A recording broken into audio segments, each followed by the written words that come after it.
कपूर और आप देख रहे हैं मेरे साथ पूछता है भारत। और पूछ रहा है भारत कि क्यों ये फेक न्यूज फैक्ट्री एक के बाद एक, जैसे ही कोई भी इलेक्शन आने वाला होता है। पश्चिम बंगाल का इलेक्शन आपको याद है दर्शकों, आने वाला था, अचानक एक तरीके की फेक न्यूज आने लगी थी। अब 8-9 महीने बचे हैं उत्तर प्रदेश के इलेक्शन के, तो पहले राम मंदिर वाली खबर आई। वो मंदिर जमीन घोटाला, सरकार ने बोला ऐसा कुछ नहीं है, जाना है तो कोर्ट जाओ, कोर्ट नहीं गया कोई, उससे नहीं बना तो अब ये नया जिला घूम के, यानी हर जिले में घूम के देखा जा रहा है कहां पे सॉफ्ट पॉइंट है, कहां पे चीजें बिगड़ सकती हैं, कहां पे सांप्रदायिक सौहार्द बिगाड़ने की कोशिश अगर करें तो सफल हो जाएंगे। अब उसकी कोशिश हो रही है। क्या लोगों क्या समझते हैं ये राजनीतिक दल की भारत की जनता कुछ समझती नहीं है? उत्तर प्रदेश की जनता को समझ नहीं आता, पश्चिमी उत्तर प्रदेश के लोगों को समझ नहीं आता। मुजफ्फरनगर हो गया तो क्या बार बार वही करने की कोशिश करते रहेंगे? समझना पड़ेगा ना भारत के राजनेताओं को भी कि अगर वोट मांगना है तो डेवलपमेंट पे मांगो। अगर आप विपक्ष में हो, आपको जीतना है, आओ। वीडियो एडिट करके क्या होगा, हर चीज में जय श्री राम डाल के क्या होगा, हर चीज में यह बोल के कि ये हिंदू मुसलमान है, क्या होगा? क्या होगा? सांप्रदायिक सौहार्द बिगड़ेगा, लोग परेशान होंगे। और ऐसे में ये राजनीतिक दल सोचते हैं हां अब सही मौका है, सेको अपनी राजनीतिक रोटियां। ये चलेगा नहीं ज्यादा। भारत की जनता सब देख रही है, इसीलिए आज बहुत महत्वपूर्ण है यह सवाल पूछता है भारत में। पहला सवाल, फेक न्यूज फैलाकर यूपी का माहौल कौन खराब करना चाहता है? इलेक्शन से 8 महीने पहले पूछता है भारत कि गाजियाबाद में सांप्रदायिक दंगे कराने की साजिश किसने रची और क्यों? और ट्विटर के डिजिटल दंगाइयों की दुकानों पर ताला कब लगेगा, पूछता है भारत। और आज सबसे बड़ा सवाल पूछता है भारत में, जो फेक न्यूज फैलाएंगे ऐसे लोग जेल कब जाएंगे? जी हां, और आज पूछता है भारत में रिपोर्ट के बजाय यह इंटरव्यू मैं आपको सुना रहा हूं जो कि मैंने उमेद पहलवान के साथ कुछ मिनट पहले किया है, और उसके बाद मैं अपने पूरे पैनल के पास जाऊंगा। और देखिए, उमेद पहलवान कह रहा है कि मैं सरेंडर करने जा रहा हूं, सपा का नेता है, सुनिए।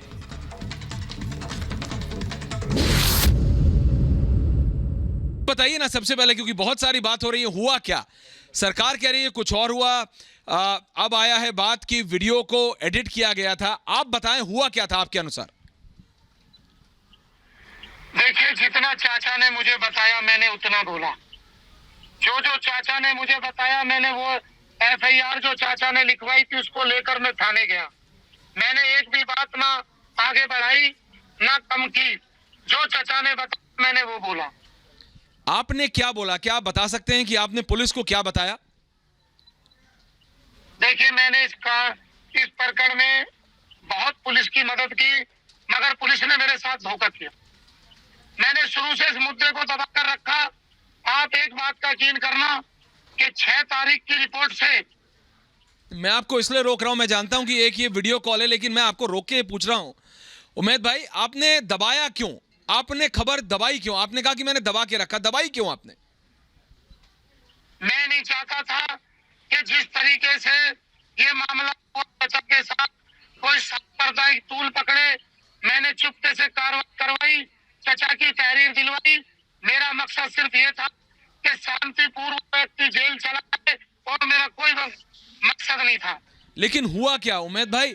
आप बता रहे हैं कि आपने अपनी पूरी कोशिश की कि चीजें सांप्रदायिक ना हो, लेकिन ना होते होते भी हो गई। तो अगर आप 1 मिनट निकाल के अगर आप ये बताने की कोशिश करें कि हुआ क्या था, ये आप बताएंगे क्या कि उस दिन हुआ क्या? क्योंकि कई अलग अलग बहुत मतलब अलग अलग चीजें निकल के आ रही। देखिए, अगर सांप्रदायिक बातें होती तो जिस दिन परवेश गुजर थाने में बैठा था 2 दिन, तो क्या किसी मुसलमान ने उसको जाकर गाली दी? क्या किसी ने चाटा मारा? क्या किसी ने थाने में पथराव किया? क्या किसी ने बदतमीजी की? जब वो कोर्ट गया तो कोर्ट में किसी ने बदतमीजी की? अगर वहाँ बदतमीजी होती, वो सांप्रदायिक चीजें मानी जा सकती हैं। हमने परवेश गुजर को जब पता चला कि पुलिस जेल भेज रही है, तो हमें अच्छा लगा कि पुलिस ने बहुत अच्छा काम किया। मगर परवेश गुजर का बनाया हुआ वीडियो, उसी के मोबाइल का बनाया हुआ वीडियो, वो उस दिन वायरल होता है जिस दिन परवेश गुजर जेल जाता है।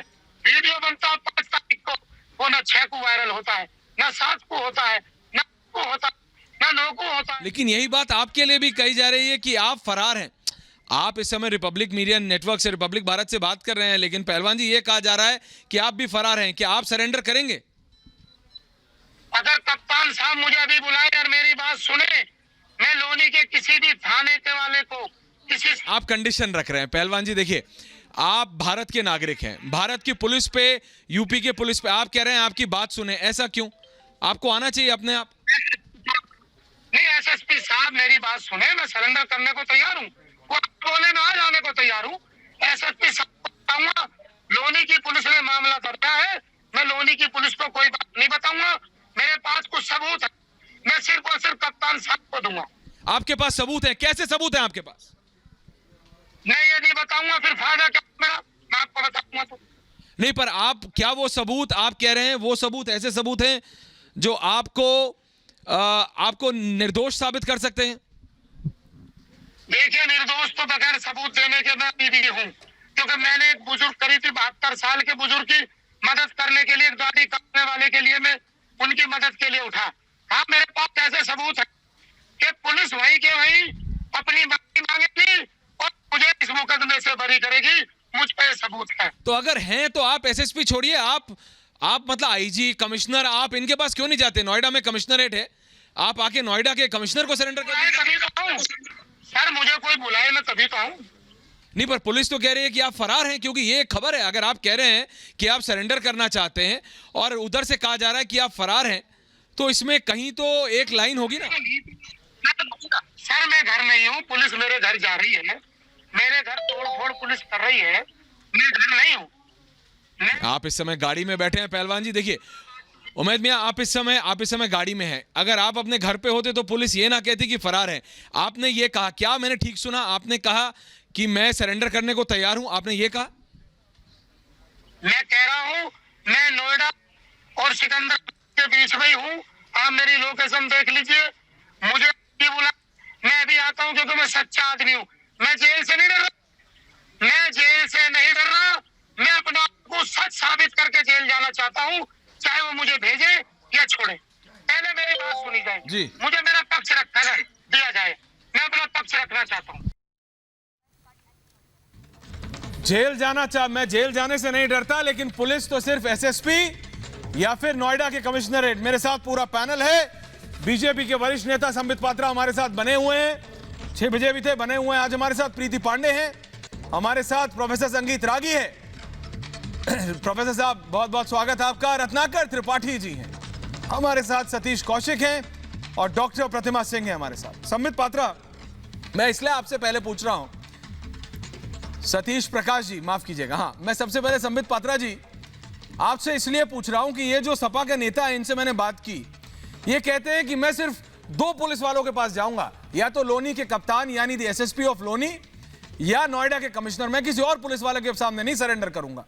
ये कह रहे हैं मेरे पास ऐसी वीडियो है, उन्होंने बताया नहीं, मैंने पूछा दे दीजिए, बोले अगर तुम्हें दे दी तो फिर फायदा क्या? मैंने बोला आप फरार हैं, बोले मैं फरार नहीं हूं, लेकिन मैं घर पे भी नहीं हूं। मैंने पूछा कि वीडियो कब ऑल्टर हुई, बोले मुझे नहीं पता, लेकिन मेरे पास सबूत है। तो आधे अधूरे आंसर, गाड़ी में बैठे हैं, नोएडा से सिकंदराबाद के बीच में पुलिस ढूंढ रही है। संबित पात्रा, असलियत क्या है? क्योंकि वीडियो ऑल्टर हुई है, यह बात तो साफ हो गया है, फेक न्यूज है, यह तो साफ हो गया। देखिए, आपने पूछा ऐश्वर्या जी की असलियत क्या है। मुझे बड़े दुख के साथ कहना पड़ रहा है कि हिंदुस्तान की राजनीति में अनेकों वर्ष से, जब से हिंदुस्तान आजाद हुआ है और इलेक्शंस आरंभ हुए हैं, तब से एक बहुत बड़ी असलियत है जिस विषय में हम सब जानते हैं। असलियत है कि किस प्रकार से मुस्लिम वोट बैंक का बंदरबांट हो सके।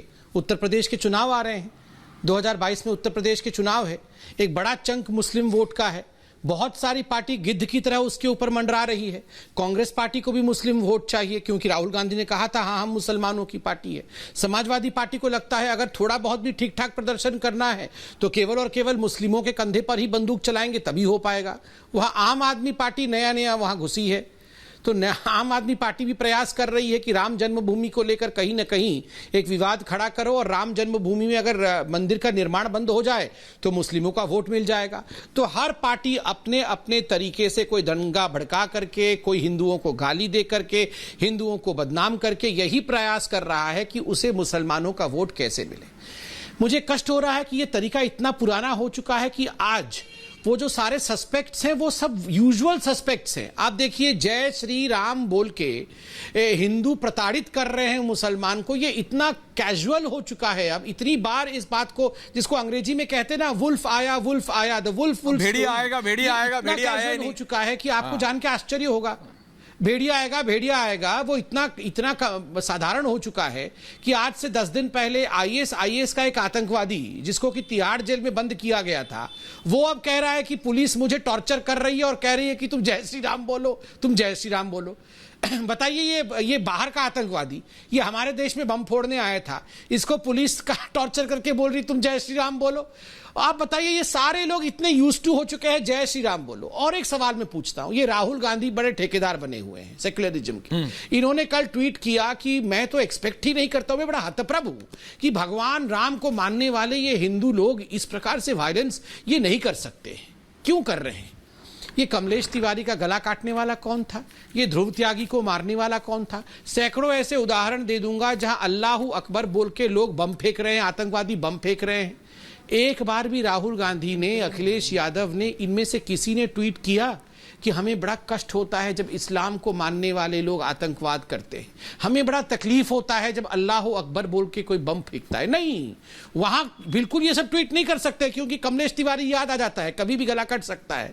मगर भगवान राम के नाम पर कि हाँ जय श्री राम बोलने वाले सारे आतंकवादी हैं और भगवान राम के नाम पर ये हिंदू जो हैं ये मुसलमानों को डरा रहे हैं, ये सब सिलेक्टिविज्म, एक तरफा सेक्युलरिज्म जो है, ये सारा राहुल गांधी और ये टुकड़े टुकड़े ब्रिगेड वाले कर सकते हैं। और उनके साथ, उनके कंधे पर आजकल वो चिड़िया बैठी हुई है, ट्विटर चिड़िया, वो बैठकर अपने पर से इनके कान खुजा रही है कि हाँ मैं भी साथ हूं, मैं भी साथ हूं। नहीं, ट्विटर के खिलाफ तो जो किया सौमित आपने पूरा बखान किया, लेकिन मैं ये बोल रहा हूं रत्नाकर जी, अगर इस तरह की चीज होती है इस समय, कांग्रेस पार्टी को तो कम से कम ये समझना चाहिए ना कि अगर इस तरह की चीज हो रही है, कल जब minister of information and technology Ravishankar Prasad से मैंने पूछा कि सर इस तरह के व्हाट्सएप आते हैं, ट्विटर आते हैं, वो आज भी कई चैनलों को इंटरव्यू दे रहे हैं, कल उन्होंने कहा कि ऐश्वर्या इसीलिए हो रहा है कि ये जो फेक न्यूज करके लोगों को मतलब भड़काने की चीज हो रही है। रत्नाकर त्रिपाठी जी, अगर मैं इस व्यक्ति की भी, अगर मैं ये जो सपा के नेता हैं पहलवान जी, अगर मैं इनकी भी बात मान लूं तो ये भी कह रहे हैं कि मेरे पास प्रूफ है, मैंने नहीं किया। चलिए मैं इनकी भी बात मान लेता हूं, इन्होंने नहीं किया। जो वो व्यक्ति है जिसको मारा उसका रीजन कुछ और, ट्विटर पे क्या आया वो कोई और वीडियो, व्हाट्सएप पे जो फॉरवर्ड हुई वो कोई और वीडियो, और बीच में आ गया जय श्री राम। तो फेक न्यूज से कितना नुकसान हो सकता है त्रिपाठी जी, आपको दिख रहा है? ये तो सिर्फ एक इंसिडेंट है। आप तो उत्तर प्रदेश के वासी हैं, आप जानते हैं क्या हो सकता है एक फेक न्यूज से। नहीं, फेक न्यूज से तो बहुत नुकसान हो सकता है, ट्विटर को भी नुकसान हो सकता है। एक मैनिपुलेटेड ट्वीट संबित भाई चस्पा करते हैं, ट्विटर के पीछे पूरी सरकारी मशीनरी पड़ जाती है। सुन रहे हैं आपने अभी एक गलत बोला कि अभी उम्मेद पहलवान ने कहा कि हाँ कब ऑल्टर हुई मुझे नहीं पता, रिप्ले कर लीजिए, उन्होंने नहीं कहा इस बात को, आपने पूछा लेकिन संबित भाई बीच में नहीं। अभी संबित भाई ने बोला कि राहुल गांधी ने ट्वीट किया, मैं एक्सपेक्ट नहीं करता, नहीं एक्सपेक्ट वर्ड नहीं है संबित भाई, एक्सपेक्ट वर्ड का हिंदी होता है उम्मीद। उन्होंने कहा मैं मान ही नहीं सकता कि सच्चे श्री राम भक्त इस तरह से कर सकते हैं, इसलिए बातों को तोड़िए मरोड़िए नहीं। और ये जो अभी संबित भाई राग अलाप रहे थे कि श्री राम जन का नारा लगाना हो गया है, ये बहुत पुराना नहीं हुआ है, ये भाजपा दंगाई जो पार्टी है उसके अस्तित्व के आने के बाद से हुआ है। आज की तारीख में किसी भी मुस्लिम को प्रताड़ित करने के लिए ये ब्रांड हो गया है कि आप बोलिए, एक दो बार नहीं, आपने 3-4 नाम लिए, कमलेश तिवारी, ये सब सैकड़ों नाम है जो लोगों ने मारा जिसमें मुसलमान थे। लेकिन आप यही चाहते हैं कि हिंदू और मुसलमान हो क्योंकि आपको उससे फायदा होता है। रही बात जो ऐश्वर्या जी आप इतनी देर से कह रहे थे पुलिस की बात, पुलिस पे क्यों नहीं जाते, पुलिस पे क्यों नहीं जाते, आप यूपी पुलिस की बात करते हैं जिसमें बागपत के अंदर जब लड़की के साथ, छोटी लड़की के साथ बलात्कार हुआ, 4 उन लड़कों ने किया जो आदित्यनाथ के जात के हैं, जो वहां के डीएम के जात के थे, तो इन लोगों ने उसकी लाश तक जलवा दी और सीबीआई ने बात बताया। मैं अपोज करता हूं। सौम्य जवाब दे रहे हैं। ये आदित्यनाथ के जात के क्या होता है? बात सुनिए, इन्होंने ये एक ये आदित्यनाथ के जात का क्या होता है? ये आदित्यनाथ के जात का क्या होता है? What is this? अरे नहीं, ये आदित्यनाथ के जात के लड़कों ने रेप किया, ये क्या होता है? ना ऐश्वर्या भाई, इनकी आवाज कम करिए। मैं इस पे सुन रहा हूं, बोलिए। घोर आपत्ति। उन लोगों ने रेप किया जो आदित्यनाथ के जात के हैं, उसका अर्थ क्या होता है? क्या होता है उसका? ये मैं घोर आपत्ति करता हूं कांग्रेस के प्रवक्ता का। इनकी आवाज भी कम करिए और मेरी बात सुनिए। बोलिए, दोनों अपनी अपनी बात रखिए। जात के होते हैं, ये क्या होता है? आप एक मिनट चुप रहिए, आप अपने समय। नहीं, ये ऐश्वर्या जी, ये क्या है मतलब इनका कि रेपिस्ट वो थे जो आदित्यनाथ के जात के हैं? अब मैं जो बोलूंगा इनको सुनना पड़ेगा। आप बोलिए। आप ध्यान से सुनिए। बोलिए। इसलिए रोका गया, डीएम भी उनकी जात के थे। देखिए क्या बोल रहे हैं त्रिपाठी जी? ये क्या है ऐश्वर्या जी? जब मैं ये कहता हूं कि आतंकवाद का कोई मजहब नहीं होता, आप कहेंगे उसने किया, उसकी जात का, ऐसे थोड़ी होता है। नहीं, ऐश्वर्या जी। हाँ, बोलिए, जवाब दे रहे हैं। ऐश्वर्या बोलिए, आप सोचिए जरा। कांग्रेस पार्टी, कांग्रेस त्रिपाठी जी अब सुन लीजिए, आपने बोला। बोलिए एक मेरे को सुन लीजिए। मैं आपके बीच, त्रिपाठी जी आपके बीच में मैं नहीं बोलता हूं। त्रिपाठी जी आप मुझे सुन लीजिए, फिर चिल्लाइएगा। ऐश्वर्या जी आप सोचिए, बोलिए, किस प्रकार से निम्न स्तर तक कांग्रेस पार्टी गिर गई है। आज कांग्रेस पार्टी ने कहा कि रेपिस्ट आदित्यनाथ के जात के थे। हाँ। आप सोचिए हिंदुओं के प्रति कितनी घृणा है। ये कह सकते हैं कि ओसामा बिन लाडेन जो था वो इस्लाम को मानने वाला था और ओसामा बिन लाडेन के जात के लोग यहाँ पर हैं? ऐसा बोल सकते हैं इस्लाम को लेकर? ये जयचंद है, ये गद्दार हैं, अरे गद्दार हैं आप। नाम आपका हिंदू है, आप हिंदू जाति के आप दीमक है, जिन्होंने आप जैसे लोगों के कारण हिंदुओं का ये हश्र हुआ है। आप जैसे लोगों के कारण हिंदुओं का यह हश्र हुआ है। आप कहते हैं हिंदू रेपिस्ट है, आप कहते हैं हिंदू आतंकवादी है, आप कहते हैं हिंदू पाकिस्तान बन गया है। आपके मुंह से एक बार इस्लामिस्ट आतंकवाद के खिलाफ चू नहीं निकलता है। अरे धिक्कार है आप जैसे हिंदुओं के ऊपर। आप जैसे हिंदुओं के कारण हिंदुस्तान हजारों वर्ष तक गुलाम रहा है और मैं उत्तर प्रदेश के हिंदुओं से हाथ जोड़ के निवेदन करूंगा, आप इन लोगों के बहकावे में मत आना। आप ब्राह्मण, ठाकुर, गुर्जर, जाट ये मत बन जाना। आपको इकट्ठे रहना है और आप इन जैसे मनसे के लोगों को हराना है। इनका एक ही मकसद है, इटली वालों को सत्ता दिलाने के लिए। अगर इटली वालों के, ब्रिटिशर्स के चरणों में भी गिरना पड़े ना, तो ये इटली वालों के चरणों में गिर करके हिंदुओं को बदनाम और अपमानित करेंगे। हमेशा ये हिंदुओं को अपमानित करते हैं। आप आज माफी मांगिए। ये आदित्यनाथ के जात के क्या होते हैं? मैंने कभी कहा एंटोनियो माइनो के जात के? कभी कहा हमने कभी कहा कि एंटोनियो माइनो के जात के लोग? कभी कहा? आपकी इतनी हिम्मत, आप कहते हैं कि आदित्यनाथ के जात के लोगों ने रेप किया है? ये किस प्रकार की भाषा है? हमने कभी कहा एंटोनियो माइना के जात के लोग जो है हिंदुस्तान को भड़का रहे हैं, हिंदुस्तान में दंगा कराना चाहते हैं, मगर आप कह रहे हैं कि आदित्यनाथ के जात के लोग?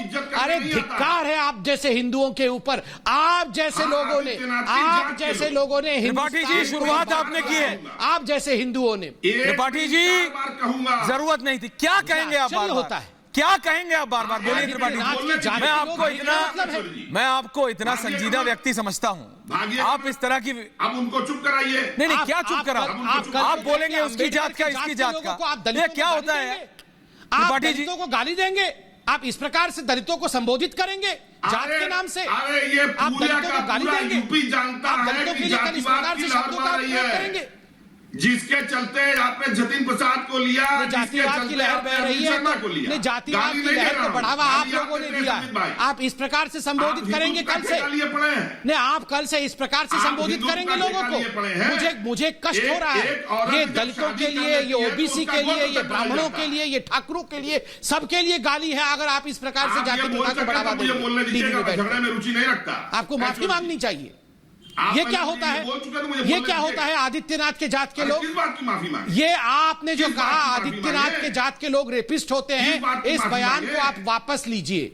आप वापस लीजिए कि आदित्यनाथ के जात के लोग रेपिस्ट होते हैं। इस बयान को आप वापस लीजिए। मैंने कहा आप वापस लीजिए इस बयान को, आप वापस लीजिए। जात के थे इसलिए उनको बचाया जा रहा था। प्रीति वेट, आज फिर बोल रहा हूँ, आज फिर बोल रहा हूं कि आप उनकी जैसे जात लोग इसलिए बताया एंटोनियो जा रहा माइनो था। के जात के CBI ने इटली कहा, के आप हिंदुओं की बात क्या हैं करें? और आप आके हिंदुस्तान को अपमानित और बदनाम करते ही रहेंगे।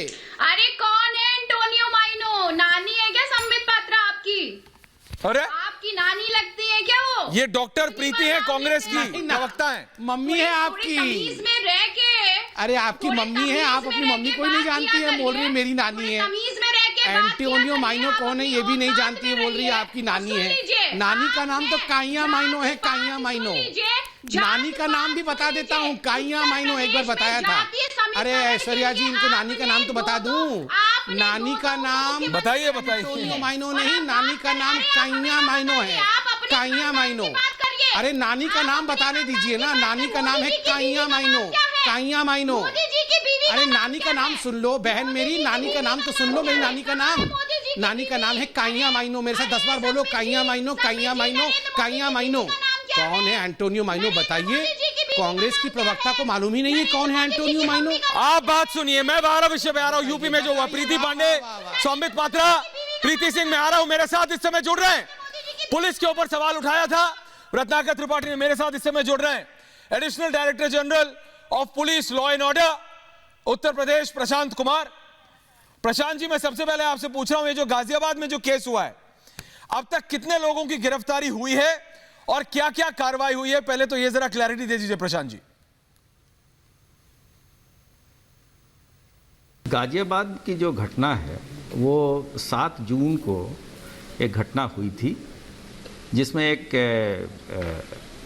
बुजुर्ग व्यक्ति के साथ कुछ लोग मारपीट करते हुए दिखाए जा रहे हैं और इसमें एक अभियोग पंजीकृत किया गया उचित धाराओं में, और जो विवेचना हुई उसमें कुछ लोग प्रकाश में आए। विवेचना में ये भी प्रकाश में आया कि ये 2 पक्षों के बीच ताबीज़ खरीदने और बेचने का विवाद था, जिसके कारण मारपीट हुई है। और जो लोग बुजुर्ग के साथ मारपीट कर रहे हैं उसमें दोनों हिंदू और मुस्लिम दोनों समुदाय के लोग हैं, और अभी तक उसमें 5 व्यक्तियों की गिरफ्तारी की जा चुकी है।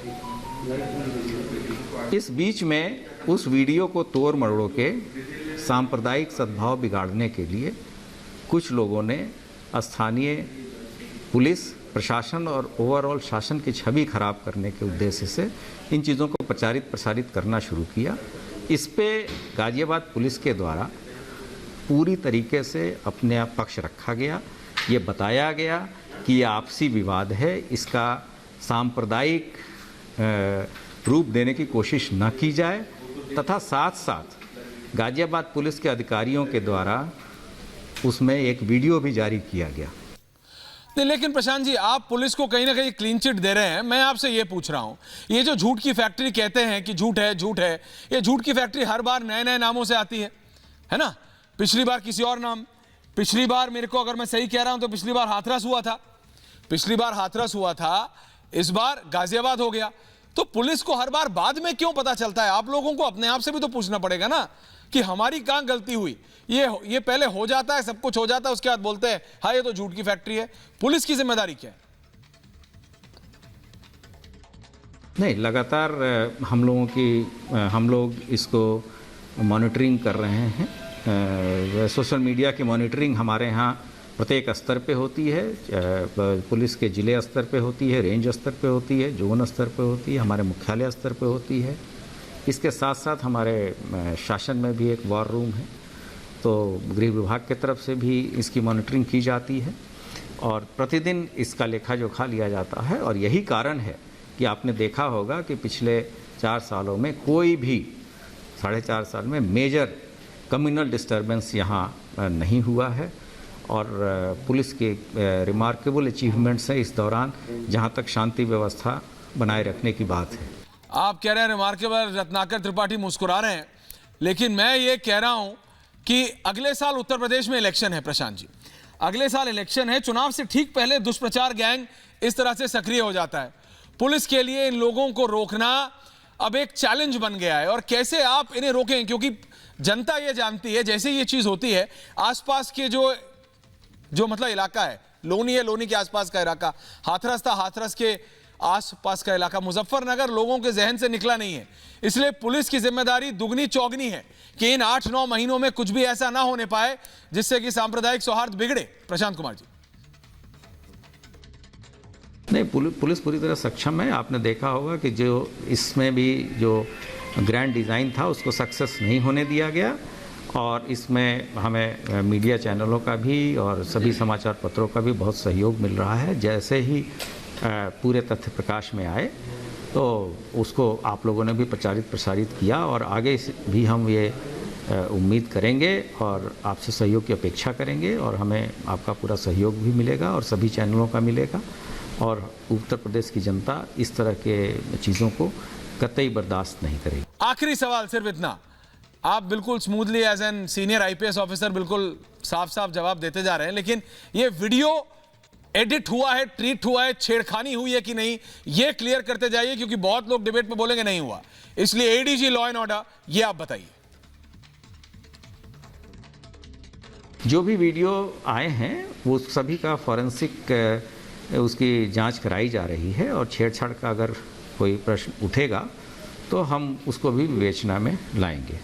तो ये थे ADG law and order Prashant Kumar, कह रहे थे सवाल उठेगा तो जाएंगे, लेकिन जो लोकल पुलिस की रिपोर्ट है उसमें साफ तौर से कहा जा रहा है कि छेड़छाड़ हुई है। संबित पात्रा आप कह रहे थे मैं आऊंगा, लेकिन प्रीति पांडे और डॉक्टर सिंह, प्रतिमा सिंह, प्रीति पांडे, ये इस तरह की चीजें ना पहली बार नहीं हो रही है। संबित जो कह रहे थे ना, जो फेक न्यूज की फैक्ट्री तैयार हो रही है, और इसीलिए शायद मंत्रालय ने भी ट्विटर को और बाकी जितने भी ये जो सोशल नेटवर्किंग प्लेटफॉर्म्स हैं, डॉक्टर साहब आ रहा हूं आपके पास, प्रीति पांडे से पहले मैं पूछ रहा हूं, इनके खिलाफ इसीलिए कड़े कार्रवाई की जरूरत है ताकि भारत की जनता को एज ए ये टेस्ट सब्जेक्ट्स ना लें।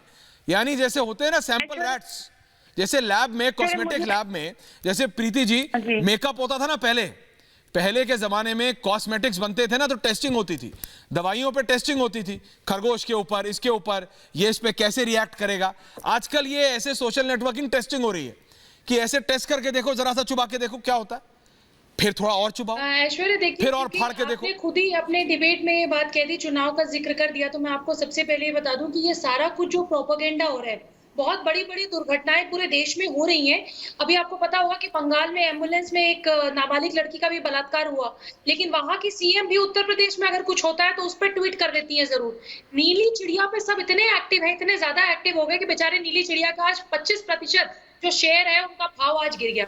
दूसरी चीज, मैं जाति धर्म किसी पे नहीं जाना चाहती, लेकिन मैं ये बात कहूंगी कि जिसने आपके नेशनल प्लेटफॉर्म पे आज उत्तर प्रदेश के मुख्यमंत्री की जाति की बात की, कांग्रेस के युवराज जब नकली जनेऊ पहन के, जिस जाति से त्रिपाठी जी आते हैं, क्योंकि मेरी जाति तो सिर्फ मेरी जाति है कि मैं भारतीय हूँ, मैं हिंदू, मैं सनातनी हूँ, लेकिन जिस जाति से त्रिपाठी जी आते हैं, त्रिपाठी जी जब आपको नकली युवराज, नकली, एक मिनट डॉक्टर जी प्लीज एक करके सुन लीजिए, डॉक्टर प्रतिमा प्लीज। आपके युवराज नकली ब्राह्मण बन के जनेऊ पहनते हैं, जब देश को बदलाते हैं तो इस जाति के बारे में कोई बात नहीं करता। जब ब्राह्मण जाति को एक करके प्लीज, एक के ऊपर एक मत बोलिए, फिर मैं आपको ऑडियो डाउन करूंगा, आपके पास आऊंगा मैं। को आदत हो गई है डिबेट में आके गाली वाली मैडम को रिपीट करने की।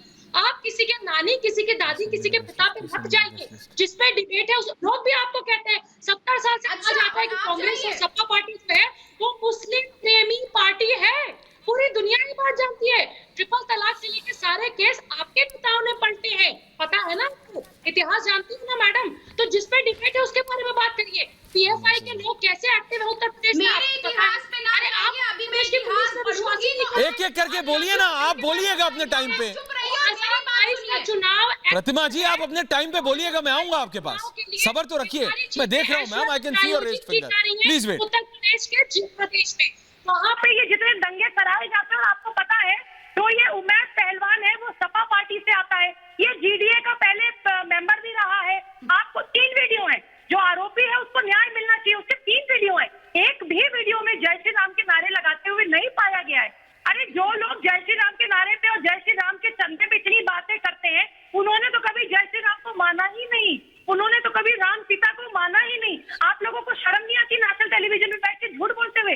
वहाँ की पुलिस, अधिकारी बोल रहे हैं, आप उनकी बात सच नहीं मानते।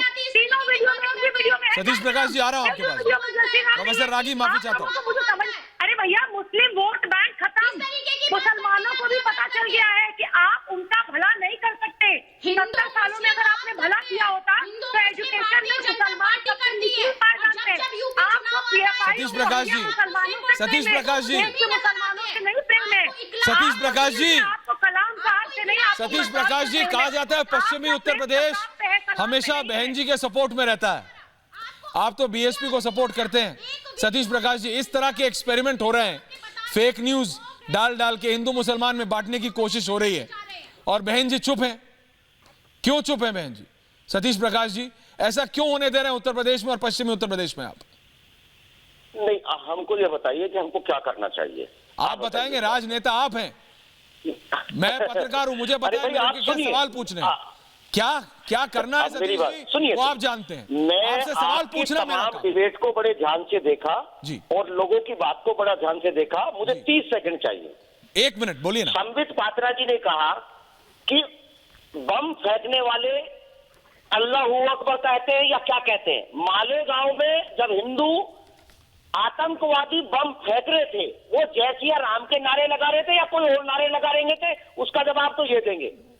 इनकी महाराष्ट्र में सरकार की सनातन सभा थे आतंकवादी, जो सारे हिंदू आतंकवादी थे, उसको इनके लोगों ने गिरफ्तार किया, उसका जवाब भी ये देंगे। मतलब सारे हिंदू जो हैं वो आतंकवादी हैं, बाकी सब जो बातें, अरे सुनिए ना, आप सुनिए ना। नहीं सुन रहा हूं मैं, सौमित जी की बात सुन के आ रहा हूं। कैसे प्रोफेसर रागी, सौमित पात्रा आ रहा सुनूंगा भाई साहब, मैं तो सोच रहा हूं कि हमारे हिंदुओं का होगा क्या। उत्तर प्रदेश में हमारे ही भाई लगे हुए हैं हिंदुओं को आतंकवादी बनाने में, तो हमारे को दुश्मनों की आवश्यकता क्या है, मैं यही सोच रहा हूँ। जाति के लोगों ने मतलब ये सारे लोग लगे हुए हैं हिंदुओं का, बताइए सतीश प्रकाश जी, वर्ल्ड में कितने लोग। सौमित, आपने सतीश प्रकाश का एलिगेशन सुना, जवाब दिया। उनको बचा रहे थे, और यही एडीजी साहब जो बोल रहे थे। सौमित, आपने सतीश प्रकाश का एलिगेशन सुना, वो मालेगांव तक पहुंच गए। प्रोफेसर आगे आ रहा हूं आपके पास में, नहीं हुआ। बोलिए सौमित। सुनिए अभी बात सुनिए, देखिए उत्तर और सुनना है। मुझे लगता है प्रोफेसर रागी बहुत देर से मौजूद है, आप उनसे पूछिए, उसके बाद में बोलूंगा। प्रोफेसर रागी बहुत देर से मौजूद है। नहीं, प्रोफेसर रागी बिल्कुल उबासी भी ले चुके हैं, अंगड़ाई भी ले चुके हैं, सबको सुना है आपने। प्रोफेसर रागी सर, आपने सबको सुना। ये हिंदू मुसलमान अब इस हद तक करने को तैयार हैं कि आप सुन रहे हैं सतीश प्रकाश को भी बीएसपी समर्थक है जी। देखिए, मेरा सतीश प्रकाश जी से एक ही अनुरोध है। अलीगढ़ में दलितों पर मुसलमानों के द्वारा हमला किया गया, लेकिन बीएसपी और उसके किसी भी प्रवक्ता ने आवाज नहीं उठाई। सर प्लीज, मैंने सतीश जी प्लीज रुकिए ना, सतीश जी सुन लीजिए। सर रुक जाइए। पश्चिम बंगाल के अंदर दलित हिंदुओं पर मुसलमानों के द्वारा हमले हुए, आज तक हमले जारी हैं। किसी भी मैंने दलित प्रवक्ता को, किसी भी तथाकथित प्रगतिशील ताकतों को मैंने उसके खिलाफ बात करते हुए नहीं देखा। शादाब चौहान जी सुन रहे हैं ना? दो कॉन्टेक्स्ट हैं, इसके बहुत बड़े कॉन्टेक्स्ट हैं। एक तो है कि 2022 के अंदर जो चुनाव है उसके लिए पॉलिटिकल पार्टियों की गोलबंदी है कि मुसलमानों का वोट कैसे लाया जाए। दूसरी बात, इसका एक दूसरा पर्सपेक्टिव भी है कि जो मुस्लिम देश है उससे नरेंद्र मोदी सरकार का बहुत ही अच्छे ताल्लुक पिछले 7 साल के अंदर डेवलप हुआ है। जो ये भारतीय जनता पार्टी के सरकार का जो एक गलत चेहरा मुस्लिम वर्ल्ड में जो कांग्रेस पेंट कर रही थी, वो सारे वो धूमिल हुए हैं और भारतीय जनता पार्टी की सरकार के बारे में और भारतीय जनता पार्टी इस देश के साथ उनके रिश्ते बेहतर हुए हैं। ये साजिश पर इसलिए किया जा रहा है ताकि ये दुनिया में ये फिर से फैलाया जा सके कि देखिए मुसलमानों पर जुल्म हो रहा है, ये हिंदुत्ववादी पार्टियां हैं जो केंद्र में शासन कर रही है, उत्तर प्रदेश में शासन कर रही है, ये मुसलमानों के खिलाफ है, ताकि एक प्रकार का मुस्लिम वर्ल्ड के अंदर भी भारत के खिलाफ एक माहौल बनाया जा सके। शादाब चौहान, पीस पार्टी से मैं इस पूरी ये चीजों को देखता हूँ। प्रोफेसर साहब, इसमें कांग्रेस पार्टी शामिल है, समाजवादी पार्टी शामिल है, अब आम आदमी पार्टी भी जुड़ गया है। और ये पीस पार्टी के शादाब चौहान बैठे हैं। शादाब जी, आप राष्ट्रीय सचिव हैं पीस पार्टी के, आप बताइए मेरे को, आप इसको किससे देख रहे हैं कि ये जो डेलिबरेट फेक। एक टिप्पणी कर दूं जी बोलिए बोलिए बोलिए, और एक टिप्पणी कर दूं, बोलिए बोलिए सर। देखिए 2004 के पार्लियामेंट्री चुनाव से पहले 2 साल पहले से ये माहौल बनाया जाने लगा था, चाहे वो मध्य प्रदेश का मामला हो, झारखंड का मामला हो, हिमाचल प्रदेश और हरियाणा के मामला हो, कोई भी घटना मुस्लिम और क्रिश्चियन से संबंधित होती थी तो उसका ठीकरा जो है वो बजरंग दल पर, विश्व हिंदू परिषद पर छोड़ा जाता था। और जब सच्चाई निकल कर आती थी प्रेस में तो पता लगता था कि वो आपकी रंजिश है। अरे शादाब चौहान जवाब दे रहे हैं, शादाब चौहान जवाब दे रहे हैं, साजिश के तहत शादाब चौहान जवाब दे रहे हैं। ऐश्वर्या चुप करा दे प्रोफेसर साहब, आराम से शादाब बोलिए। लोनी की घटना में 2 चीजें हैं। पहली चीज, हाँ ओके, लोनी की घटना में 2 चीजें हैं। जब विक्टिम कोई बात क्लेम करता है तो उसको डिनाई करना या एक्सेप्ट करना ये कोर्ट में तय करेगा। आज भी उस परिवार ने कहा कि हम ताबीज का काम नहीं करते, हम कारपेंटर हैं। और जो उस बच्चे को पकड़ा गया उसने वादे तौर से उसके भाई ने कहा है। उससे पहले नोएडा में एक मस्जिद के इमाम के साथ ये घटना घटी। तो पश्चिम उत्तर प्रदेश को 2013 की तरह दंगे की प्रयोगशाला बनाया जा रहा है। और संबित भाई कह रहे थे कि कुछ लोग ये नारा लगा रहे हैं, संबित भाई शंभू कौन था? मुजफ्फरनगर के दंगे के आरोपियों को मोदी जी के स्टेज पर सम्मानित किया गया। और मैं कह रहा हूं कि उत्तर प्रदेश में योगी जी नाकाम है, इसीलिए हम उत्तर प्रदेश में अहकामे इलाही निजामे मुस्तफा का राज कायम करके मानवता को न्याय देने के लिए प्रयास कर रहे हैं। हम पूरी प्लानिंग कर चुके हैं संबित भाई। और डीएनए आप चेक कराइए। ये क्या आया, ये क्या आया, ये क्या आया? मैं चैलेंज कर, नहीं, ये क्या आया? शादाब ये क्या था? शादाब ये क्या था? मुस्तफा का राज, ये क्या था? नहीं ये निजामे मुस्तफा का राज कायम होगा, क्या बोल रहे हैं ये क्या है? हंसने का विषय ये निजामे मुस्तफा कौन है?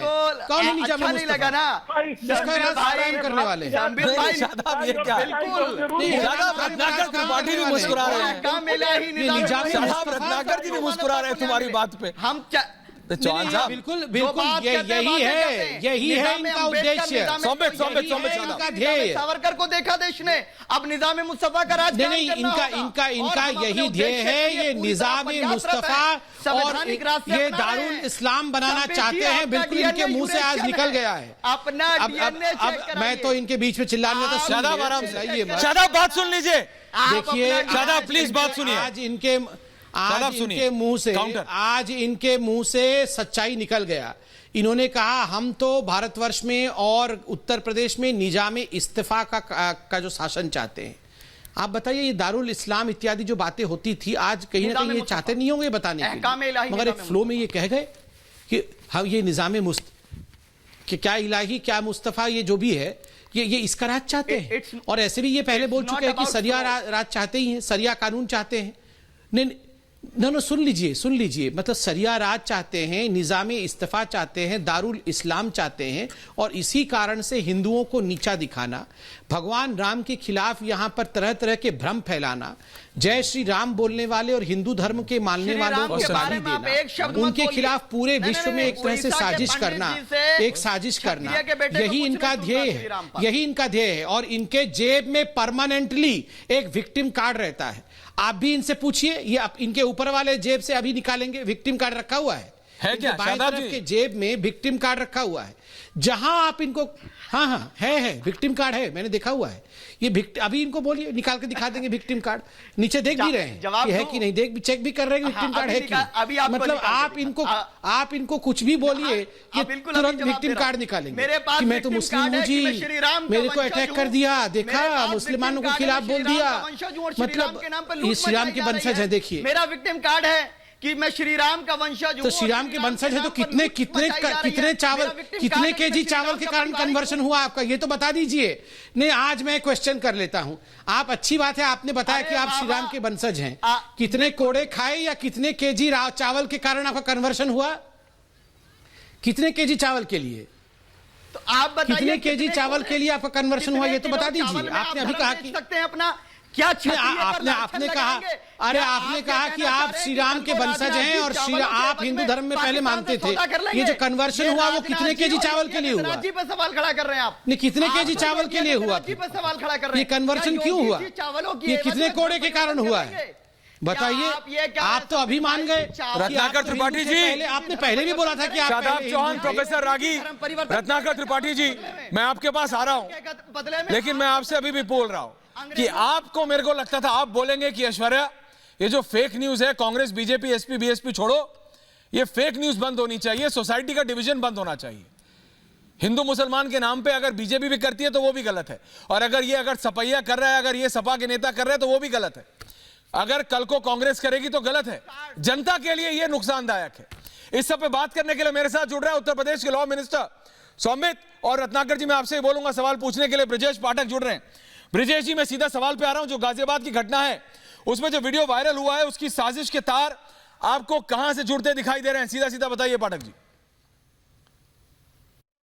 दरअसल गाजियाबाद की घटना पूरे प्रदेश के सांप्रदायिक माहौल को, सौहार्द को बिगाड़ने के लिए एक साजिश के रूप में सामने आई है।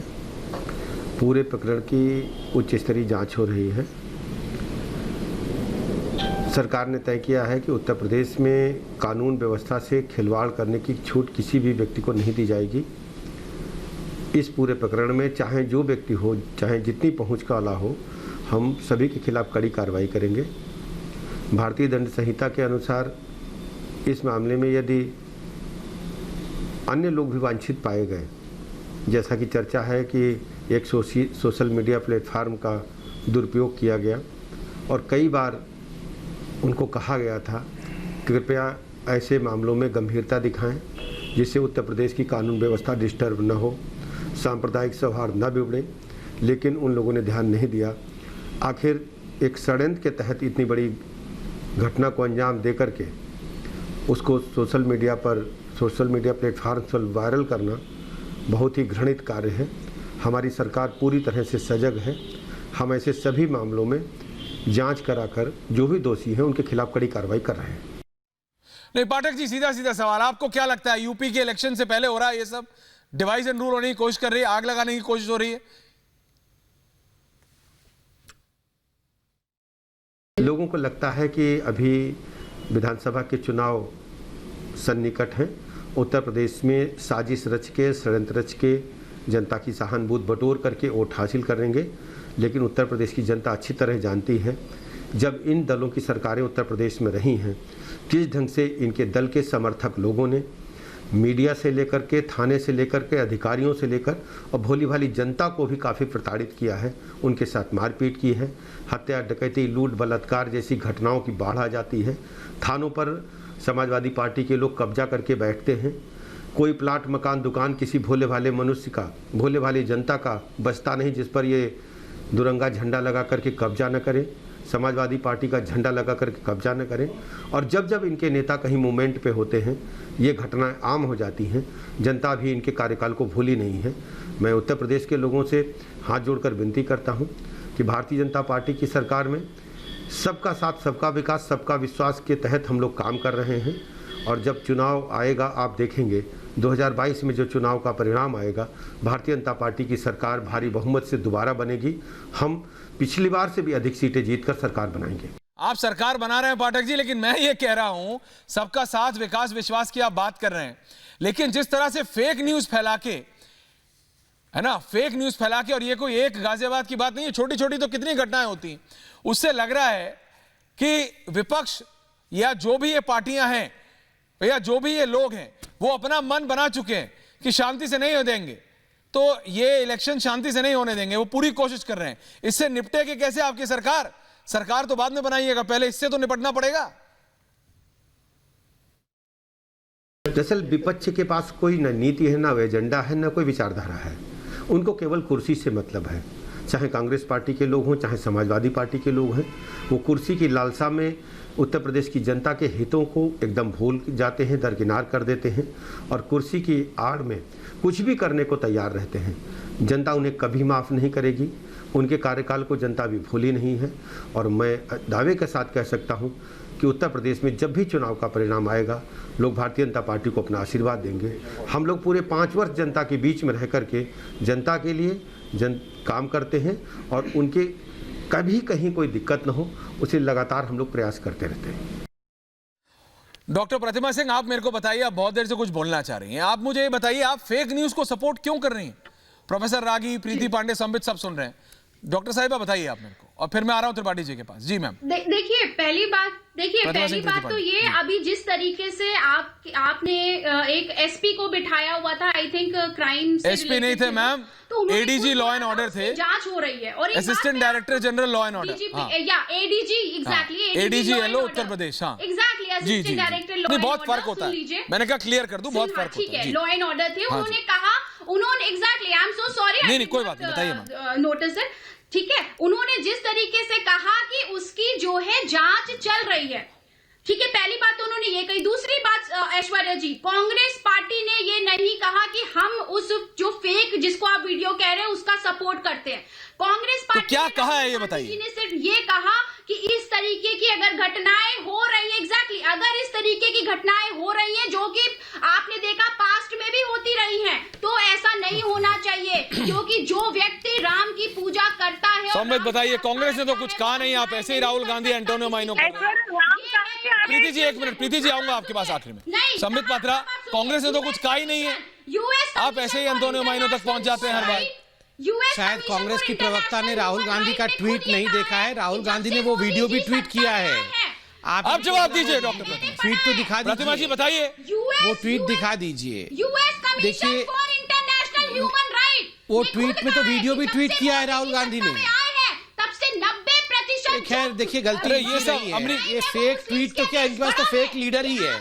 फेक लीडर मतलब फेक मतलब इनका तो लीडर ही फेक, मतलब दो समझते हैं, और राहुल गांधी। अरे फेक लीडर, और आप नहीं जान पा रहे हैं ऐश्वर्या जी, इतने भोले मत बनिए। हाँ, ये फेक लीडर कौन है आप नहीं जानते हैं? नहीं मैं समझना चाह रहा हूँ। बताइए, सबसे ज्यादा रिकॉर्ड उन्होंने बनाया है कांग्रेस को हराने। आप मैं समझा देता हूँ। देखिए फेक लीडर वो होते हैं जो, अरे बताओ, मेरे नाम जो मन है आप बोल रहे, बोलिए कितना गुस्सा हो गई मेरी बहन, इतना गुस्सा क्यों हो गया? बता, मैंने नाम लिया किसी का फेक लीडर बोल के? आप देखिए, मैंने खाली फेक लीडर बोला और कांग्रेस की प्रवक्ता गुस्सा हो गई। अरे ऐश्वर्या जी, मैंने तो किसी का नाम नहीं लिया, मैंने बोला एक फेक लीडर है, और उतना बोलते ही कांग्रेस की लीडर को ऐसे लग रहा है जैसे मैंने राहुल गांधी को कह दिया। मुझे समझ में नहीं आ रहा ऐसे क्यों हो रही है ये। मैं तो किसी का नाम नहीं लिया था कि फेक लीडर कौन है, मैंने कहा हिंदुस्तान में एक फेक लीडर है। और आप क्यों नाराज हो गई? कोई ट्वीट नहीं किया। ऐश्वर्या भाई क्यों नाराज हो गई? अब वो बताएंगी, लेकिन रत्नाकर त्रिपाठी जी, रत्नाकर त्रिपाठी जी, तो आप नाराज, रत्नाकर त्रिपाठी जी, मैंने कहा Ratnakar Tripathi ji, last comments 30 second में आपको दे रहा हूं। क्यों हो गई? ये बताइए कौन है ये फेक लीडर? बताइए। आप जात पात पे मत जाइएगा, पॉइंट पे आइए। मेरा अपना मानना है भाई, और ये साफ है कि आतंकवाद का कोई मजहब नहीं होता, और जातिवाद उत्तर प्रदेश में रियलिटी है, ये भी एक असलियत है संबित पात्रा। आतंकवाद का लेकिन मजहब नहीं होता है, रेपिस्ट का मजहब होता है। ये वो रत्नाकर त्रिपाठी जी उस तरह की नहीं, लेकिन ये मुझे बताइए, फेक न्यूज से किसका फायदा होगा? जनता का फायदा हो सकता है क्या? त्रिपाठी जी जल्दी, क्रिस्प 30 सेकंड्स प्लीज। देखिए फेक न्यूज आप मैं बता रहा हूं। पहली बात, प्रतिमा सिंह जी ने गलत कहा है, मोदी ये सही कह रहे हैं संबित पात्रा जी, भारत में एक ही फेक लीडर है, नरेंद्र मोदी जी। अब दूसरी बात, आपसे अभी ADG law and order Prashant Kumar ji ने कहा स्पष्ट और एक नकली ब्राह्मण लीडर, आप लगातार तीसरी बात, ब्राह्मण नहीं, वो तो सब कुछ नकली है। आराम से प्रतिमा, अरे प्रीति बहन, खाली नकली ब्राह्मणी नहीं, वो संपूर्ण नकली है, सर से ऊपर से नीचे तक नकली है। वो जाति का उपहार सुनाया, राहुल गांधी ने हमारी जाति का उपहार सुनाया, तो मैं ब्राह्मण होने के नाते, भारत से बेटी होने के नाते ऐसे नकली ब्राह्मणों को बेनकाब करूंगी। संबित जी, मुझे बहुत बुरा लगा। सही बात, देखिए सही बात, जब से नरेंद्र मोदी, बिल्कुल ठीक बोल, आराम से शादाब चौहान, फिरोज खान वाले ब्राह्मण बन गए। अरे फिरोज खान वाले ब्राह्मण कैसे बन गए? दादाजी का मकबरा और पोता बना है ब्राह्मण, ये तो बड़ा अजब है। संबित जी, दादाजी का मकबरा, तब बोलिएगा आप पहले। देखिए कौन क्या है आखिरकार, हम सबको संबित ये ध्यान रखना पड़ेगा प्रीति पांडे की, हम सब भारतीय हैं। ये हिंदू मुसलमान में जो बांटने की कोशिश कर रहे हैं, उनसे लड़ना है। त्रिपाठी जी, मुझे आज सच में उम्मीद थी कि आप कहेंगे ये कोई भी पार्टी के लोग हो, इनकी खिलाफत करो, ये फेक नेता, ये योगी आदित्यनाथ का, ये इस सबसे फायदा नहीं होगा कुछ। जातिवादी रियलिटी है। जितिन प्रसाद को भी आप ले आए इस सब में, लेकिन मेरा सिर्फ इतना कहना है कि सरकार ने जो ट्विटर और ये सब जो निर्णय लिया है ना, अब आपको समझ आ रहा है दर्शकों क्यों लिया है। ये फेक न्यूज के खिलाफ क्यों इतना कड़ा निर्णय लेने के लिए तैयार है सरकार, ताकि इस तरह की घिनौनी हरकतें होना बंद हो जाए। बहुत बहुत धन्यवाद आप सबका। पूछता है भारत में आज।